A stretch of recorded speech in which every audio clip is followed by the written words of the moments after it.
สาวใส่เดียวคิดว่าสิมีแต่ปกหัวบ่แม่นซูเฟอร์รถใหม่เฮากระทรวงซูเฟอร์รถกระทรวงในอนาคตในตอนนี้ยังบ่ทันได้เป็นเฮ็ดคนสวนก่อนsecurity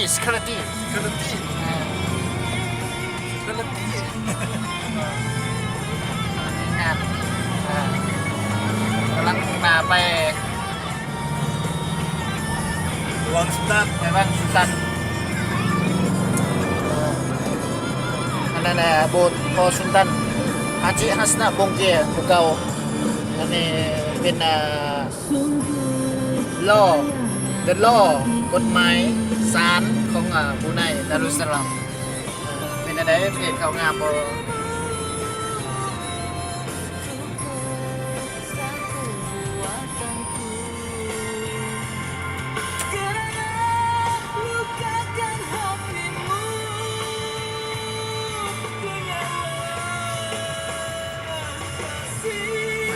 อยู่ในรถเมล์มีแต่บังกลาเทศ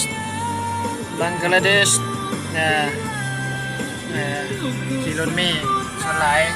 กับฟิลิปปินส์เนาะขี่รถเมล์ส่วนหลายคนบรูไนแท้กับบ่มีขี่ดอกเขาขี่แต่รถส่วนโลก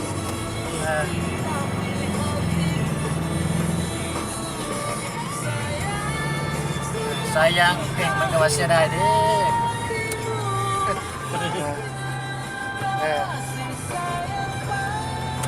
บ่ธรรมดาซูเฟอร์รถใหม่เฮาอนาคตซูเฟอร์รถกระทรวงการต่างประเทศ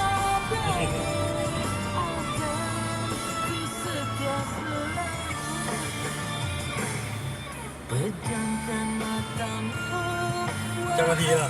2 นาทีนี่กำลังมุ่งหน้าไปวังสุนตันอาจิฮัสนะบงเกีย sudah pun memilih siapa dia pemenang yang akan menerima voucher เบิ่งได้พี่น้องเด้อนี่ประเทศบรูไน2ข้างมีแต่ไม้ดูบ้านเขาอนุรักษ์สวยงามหลายได้งามหลายได้ดีหลายเพราะว่าเขาบ่ตัดเนาะบ้านเฮานี่ตัดอยู่แต่ว่าเพิ่นพัฒนาเนาะจึงว่าตัดอยากให้บ้านเมืองสวยงามบ้านเฮาบ่ตีเพิ่นดอกหักแล้ว memang cukup payah. Tetapi ni oleh akan bersama dengan rakan sana Rudy เอามีหยังสิเว้าบ่ซูเฟอร์รถเฮา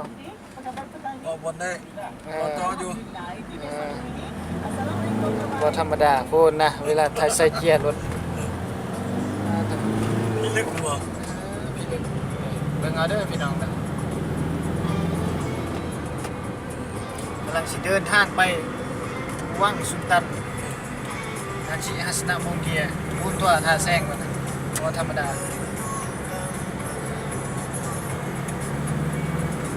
เอ้ย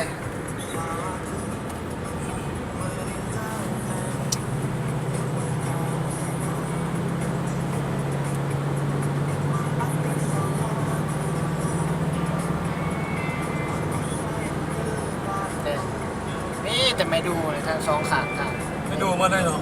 ไม่ดู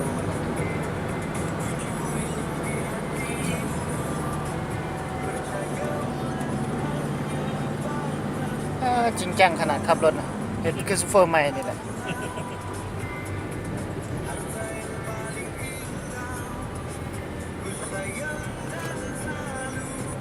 ตัว600เขาคงลอย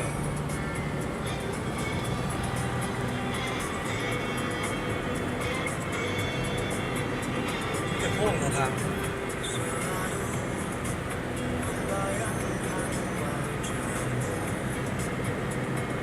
ฟ้าอากาศแจ่มใส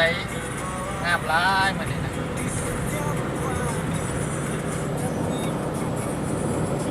นี่เขาเขตนี้เป็นวังของสุลต่านมัดอาจิฮัสนะบงเกีย